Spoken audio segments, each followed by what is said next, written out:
Abangnya si korban yang melaporkan itu apa nanti jadi saksi juga tuh? Harusnya dijadikan saksi karena kronologis cerita semuanya ini bersumber dengan ada satu nama. Nah, sehingga ini pun harus dihadirkan. Kalau tidak dihadirkan, menurut saya peradilan ini kurang pihak. Ya, kalau kurang pihak, ya terdakwa harus dibebaskan.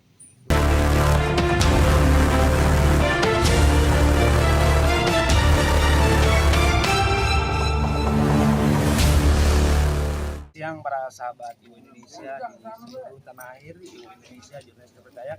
Saya Neri Cangda Hardian, hari ini melakukan kegiatan pembelaan kepada para pengurus, baik Ketua DPD Iwo Indonesia Ogan Ilir dan pengurus DPD Iwo Indonesia yang ada di Prabu Budi.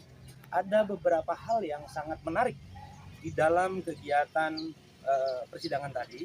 Yang pertama adalah majelis hakim langsung membuka kegiatan persidangan ini dengan menghadirkan saksi.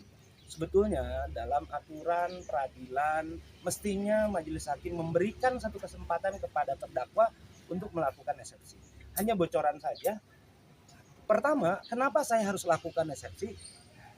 Yang pertama adalah jaksa dalam dakwaannya 3 orang terdakwa ini copy paste, isinya sama.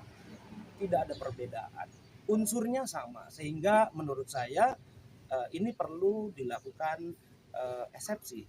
Yang kedua, dalam berita acara pemeriksaan dan dakwaan itu sangat berbeda. Ada nama yang dihilangkan. Nah, sebetulnya adalah dakwaan adalah intisari daripada berita acara perkara. Nah, ini yang sangat sekali perlu dilakukan eksepsi. Namun saya sebagai kuasa hukum dari ketiga sahabat masih tetap berkomitmen untuk menegakkan hukum. Yang kedua adalah pada saat tadi jaksa menghadirkan para saksi, saya sangat keberatan. Kenapa? Pakaiannya sembarangan, tidak pakai sepatu, sembrono, semaunya. Ini adalah satu kegiatan atau satu perbuatan yang tidak diperbolehkan semestinya. Namun kembali kepada majelis hakim yang punya kewenangan. Tapi saya sangat keberatan.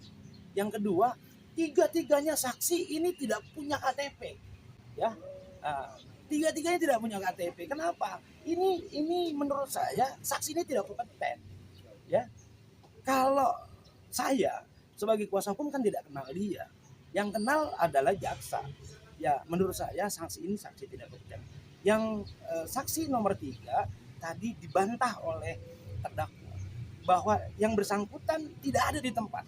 Nah, ini juga menjadi poin di saat nanti kita akan lakukan pembelaan. Mudah-mudahan, mohon doanya, pembelaan yang akan kita lakukan akan berhasil. Majelis hakim akan kabulkan semua dalil-dalil yang akan kita hidangkan di pembelaan nanti. Mohon doanya dari saya. Mungkin sebelum ditutup ada pertanyaan dari teman-teman sekalian. Kalau yang ini tadi abangnya abangnya si korban yang melaporkan itu apa nanti jadi saksi juga tuh? Harusnya dijadikan saksi karena kronologis cerita semuanya ini bersumber dengan ada satu nama. Nah, sehingga ini pun harus dihadirkan. Kalau tidak dihadirkan, menurut saya peradilan ini kurang pihak. Ya, kalau kurang pihak, ya terdakwa harus dibebaskan. Begitu para sahabat. Satu lagi tuh, kami tadi dapat dari pihak keluarga terdakwa bahwasannya ada 2 orang dari saksi ini itu masih ada hubungan keluarga dengan pelapor. Artinya kan dalam amanat undang-undang itu mengatakan bahwa yang masih ada hubungan keluarga itu kan tidak bisa dijadikan sebagai saksi. Ya. Itu bagaimana itu tuh? Ya, kalau dalam hukum perdata memang tidak dibolehkan. Namun ini saksi yang memang melihat langsung, merasakan langsung. Nah, makanya tadi ada satu saksi yang dibantah sehingga saksi satu dalam hukum pidana itu tidak dinamakan sebagai saksi. Jadi kami menganggap saksi ini tidak kompeten. Yang kedua, saksinya hanya satu. Ada lagi? Cukup Cukup ya.